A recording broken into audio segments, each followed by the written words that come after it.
किताब चलती थी, इतने सारे विषय होते थे। अब एनसीईआरटी के केस में हमारे हर विषय की अलग अलग किताब चलती है। दूसरी चीज, कक्षा 1 और 2 की जो सारंगी है उसको आप कभी बोलिएगा तो उसको अकीदत में एक थीम पर बनाएंगे, उसमें कुछ संदर्भित थीम बना दी गई और उसके अंदर उनको लेसन में बांट दिया गया, जो कि आपके कक्षा 1 में बुद्धिस्ट लेसन बनाए गए और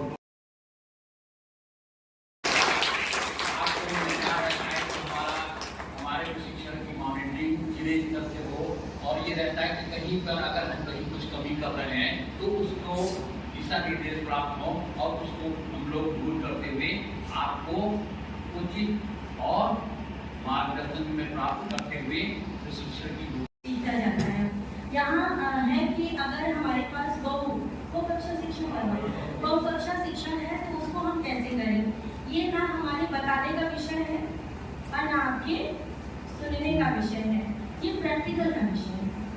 जब हम या हमारा कोई शिक्षक एब्सेंट हो गया या नहीं है, ऐसी सूरत में हम उन 3 कक्षाओं को या 5 कक्षाओं को कैसे हैंडल कर देंगे, ये हमारा जिसको कहते हैं माइंडसेट, कॉमन सेंस कैसे काम करेगा, ये उसी पे डिपेंड करता है ना।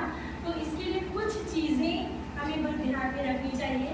जैसे तो ये कि एक तो ये कि हमारी जो बैठक व्यवस्था है हम कुछ ऐसी करके रखें कि जिसपे हर बच्चे पर हमारी नज़र हो और बच्चा हमसे आउट ऑफ कंट्रोल ना हो जाए।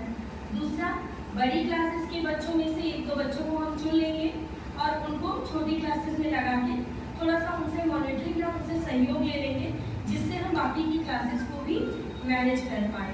बाकी हमारे पास जो हमारे TLM है और जो हमारी ICT है, हमारा शिक्षक जब नहीं रहता है तो उस समय हम उन विधाओं का प्रयोग करेंगे।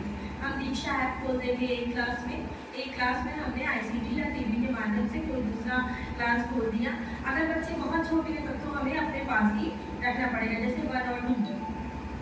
लेकिन अगर 3, 4, 5 है तो इसको हम इस तरीके से भी मैनेज कर सकते हैं।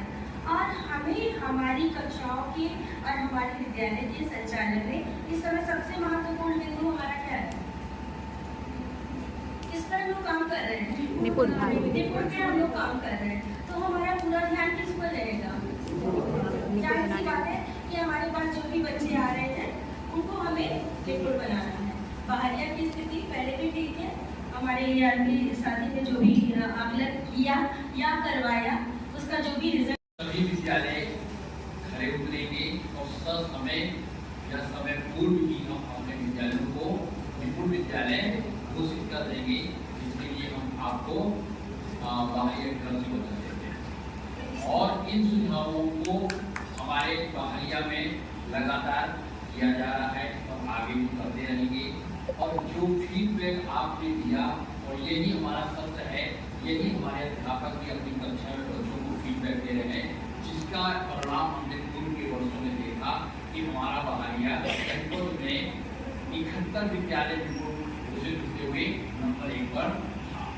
और यही बच्चों के साथ फीडबैक सत्र चलता रहता है। हमारे अध्यापक निरंतर पवित्र आत्मा से काम करो, पवित्र मन से काम करो, ठीक है, तब सही रहेगा। और बोझिल बन के काम करोगे तो काम आपको मजा नहीं आएगा। जितने आपको टिप्स दिए जाते हैं, जो आपको परियोजना से आ रहे हैं निर्देश, उस काल परिस्थिति में जीना चाहिए। जैसा देश वैसा देश। हमें कहा जा रहा है कि ये वाला काम करो, ये वाला काम करिए। आपको जो सीखा है थोड़ा लिए ABCD अल्फाबेट, उसके माध्यम से हम उसको किस मिलाएंगे, वर्ड मिलाएंगे, वर्ड से सेंटेंस मिलाएंगे धीरे धीरे।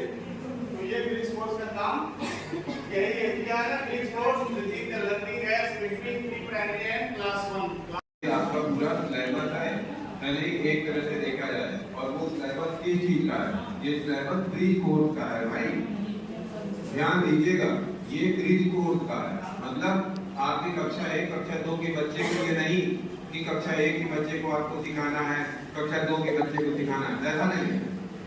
आपका कक्षा 1 में जो बच्चा आएगा ना, वो इतना सीख के आना चाहिए, समझ रहे हैं। वो ठीक इसीलिए तो मैं कह रहा हूँ एक बार आपको दोबारा इसको सुनने की जरूरत है। इसीलिए मैंने कहा कि 2 मिनट दीजिए मुझे, थोड़ा सा समेकित कर दूं।